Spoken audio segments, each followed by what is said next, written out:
Hey, it's Chris, and today we're talking about the Apple Watch Series 6. I've talked about it a lot lately, but I haven't done a full review, which is what I'm gonna do today. Now, you guys are lucky because I have not just one, but two Apple Watch Series 6s here to describe for you guys to check out. Let's just start by saying that the Apple Watch Series 6, it's the best smartwatch on the market. You can't buy a better smartwatch, which is kind of weird because since it's new, you might think, well, it must have a bunch of new features, you know? There's Huawei, there's Samsung, there's Fitbit, there are other options, so what does the Series 6 have that everything else doesn't? Well, that's actually kind of not the point. This is the best Apple Watch, and Apple Watch has been the best smartwatch for like 3 or 4 generations, hands down. Now let's just get something out of the way right off the bat. If you owned a Series 5 or a Series 4, you probably don't need to upgrade to the Series 6. There's not that much new that would compel you to pull out the wallet and hit buy. On the other hand though, if you're new to smartwatches or to the Apple Watch, or if it's been a while since you bought one, I'm talking about 3 or 4 years, then yes, this Series 6 is definitely worth considering. I mean, this thing starts at $399, and what it doesn't give you in new features, it kind of makes up for with a variety of new and improved colors. So on my left here, I've got a Nike Apple Watch, and on the right, I've got the new blue aluminum color. These are both LTE models, and they're very functionally similar. So if you're gonna be upgrading, you're really talking about fit and finish and personal style with a couple extra features that a lot of people probably aren't gonna care about, like the blood oxygen monitoring. Now, I haven't tested the red, but I will say this blue color, it's really subtle. It's like getting down to business rather than playful blue. It actually is a very dark blue. The light really has to catch it just right for you to even notice that it's blue from a distance. But I will say, I do like that you can get blue in so many different Apple products this year. You can get the blue iPhone, you can get the blue iPad Air, and you can get the blue Apple Watch.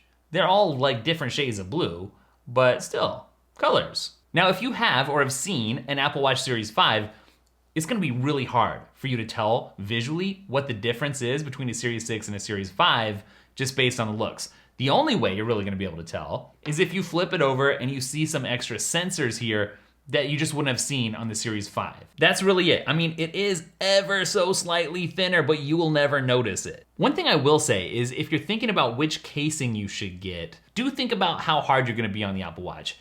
I'm not a huge fan of those really bulky Apple Watch cases. I don't like those at all, but I see a surprising amount of people wearing them.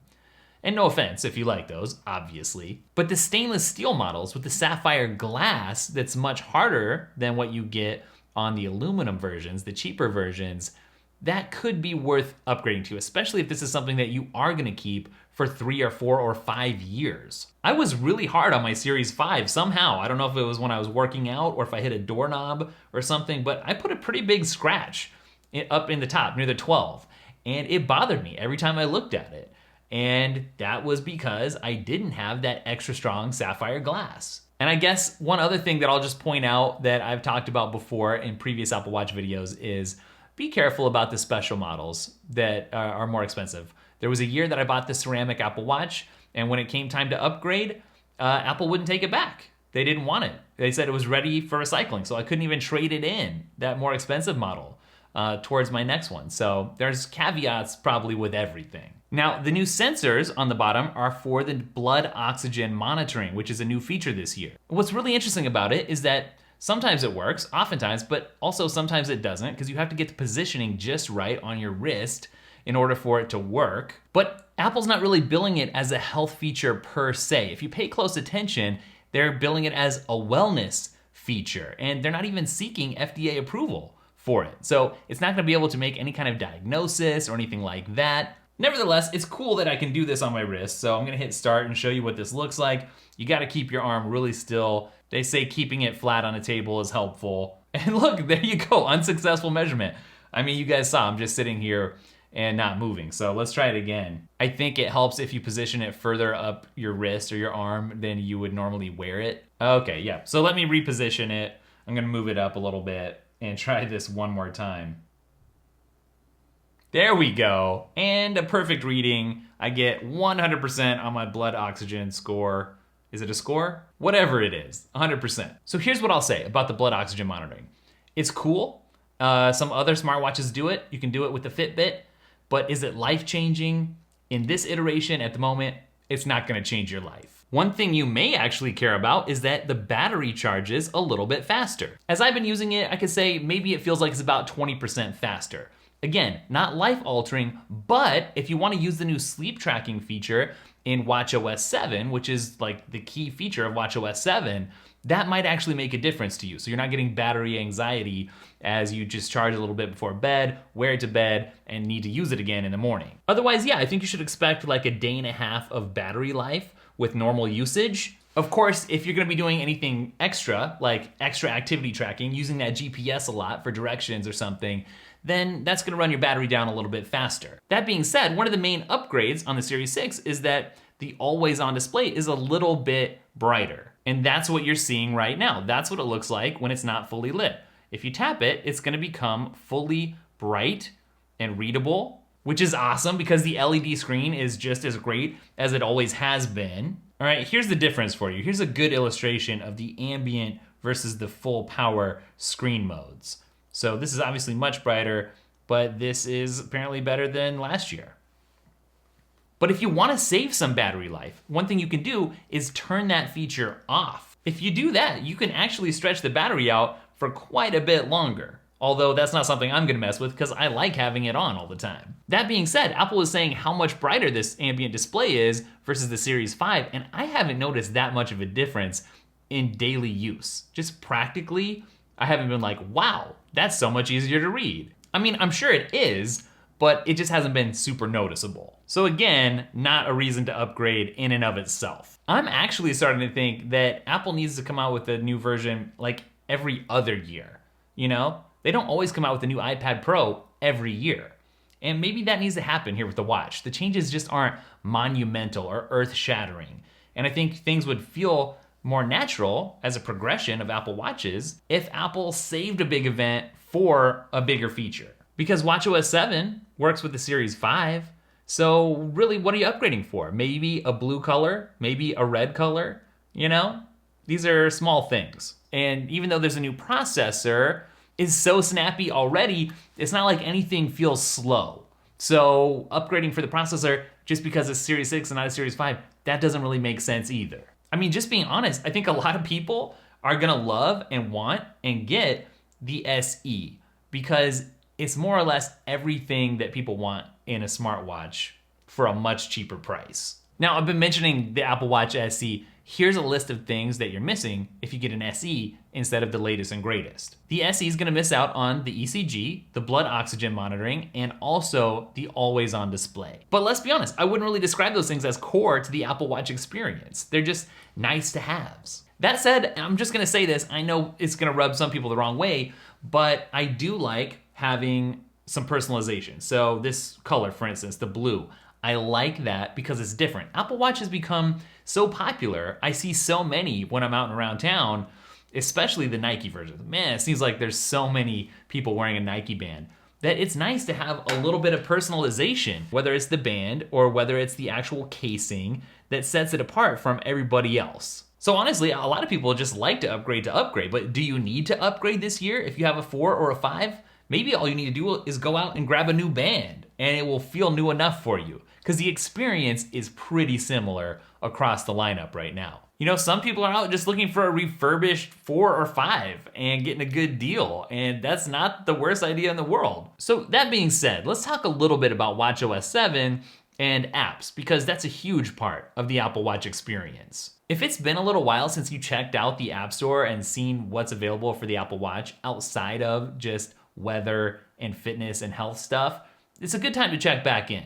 Or if you're just getting into the Apple Watch for the first time, go check out some of my app videos for the Apple Watch. That'll be a great starting spot to get you off on the right foot. A lot of apps I've actually come to particularly rely on my Apple Watch, especially at night, like after the workday's over. Let's say after 5 or 5:30. What I like to do, and I'm gonna make a whole separate video about this, is use my LTE Apple Watch paired with a Kindle to get some reading done, but to kind of disconnect a little bit. A lot of people were like, having an Apple Watch with LTE, that's not disconnecting.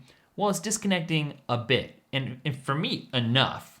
So with the Kindle, I can read without getting distracted. There's no Twitter, Instagram, web surfing, or videos, just the reading. But with my Apple Watch, they make a good combo because I can still text, I can still make a phone call or get a phone call. I'm probably not gonna be reaching out to people as much, but I just wanna be in the loop if something happens that I need to know about. One thing that's cool though, when it comes to fitness, is that there's a lot of new workout types. So that has only improved. And personally, I've been doing a lot of the indoor walks on the treadmill and also the elliptical. It's been working great. And I'm so glad that I can get those tracked. And on the other hand, it does have a feature that detects if you're going on a walk, for instance. It says, it looks like you're on a walk. Would you like to record this exercise? And that has been more hit or miss for me than it seems like it almost used to be. I'm sure that's not actually the case, but I wish that worked 100% of the time because I don't always remember to start that workout, but yet I want all my activity properly recorded, you know, not just the steps, but I wanted to know, no, this is a workout, this is an exercise. And it works like 50% of the time. So there are things that can still be improved. The sleep tracking, I made a whole different video on, so you can go check that out for my full thoughts. Needless to say, it's something that I like the experience of, like the actual wearing of the watch to bed to see how much sleep I'm getting. That's great. What I don't like are the bedtime reminders, because I don't need a nanny telling me what to do, and just having to deal with charge it a little bit now, wear it, charge it, you know, like the charging schedule is a little bit crazy. WatchOS 7 has some new watch faces, which is cool. Every year, it seems like Apple's coming out with new watch faces. The thing is, I still can't find one watch face that's my watch face. And I want that. I want to have one watch face that just has everything that I need. But what I do, and I think what everyone ends up doing, is having activity-based watch faces.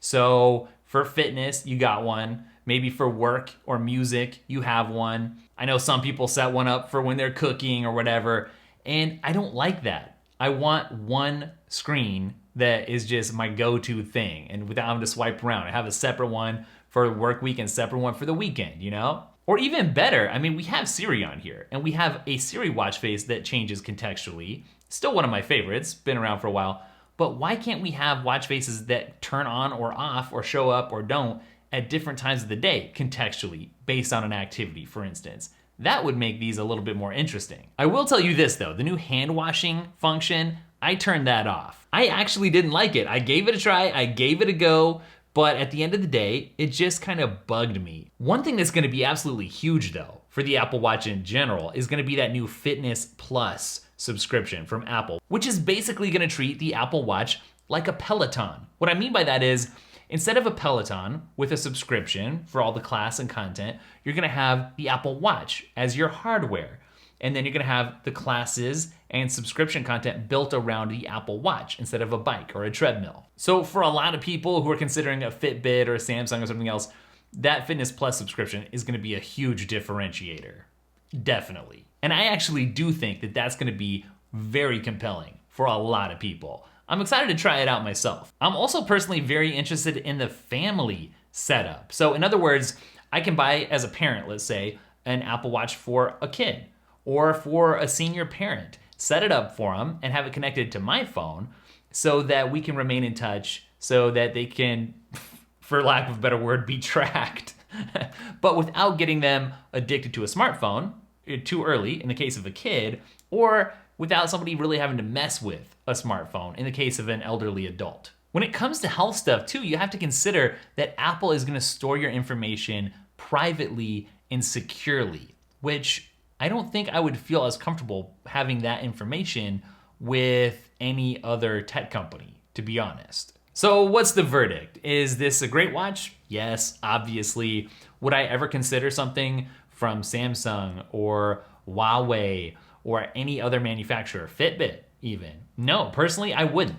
I'm so deep into the Apple ecosystem. I like the integration with HomeKit. There's a great app on here that lets me control all my smart home accessories. I like being able to control my AirPods with my Apple Watch. I like being able to control my HomePod with the Apple Watch. Remind me in an hour to check tracking on new Sony camera. Done. I love setting reminders on here. That is my to-do list.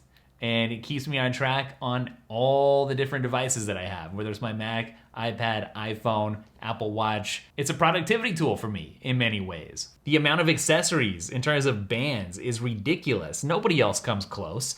So is the Apple Watch Series 6 an amazing thing that you should buy? Yeah, I think so, if you don't have a Series 5 or maybe even a 4. But if you want that extra personalization, if you like a few extra bells and whistles, then the Apple Watch Series 6 is really, really nice. All right, thanks for watching today, guys. Don't forget, you can check out @DailyTech, spelled daily Tekk, on Instagram and Twitter. Also, make sure you subscribe to The After Party. That's the podcast that comes out every Friday. Every week, we talk about some behind-the-scenes things here at Daily Tech, as well as get into what's new in the world of Apple. It's a good time. I'd love to hang out with you there, but I'll catch you guys in the next video. Later.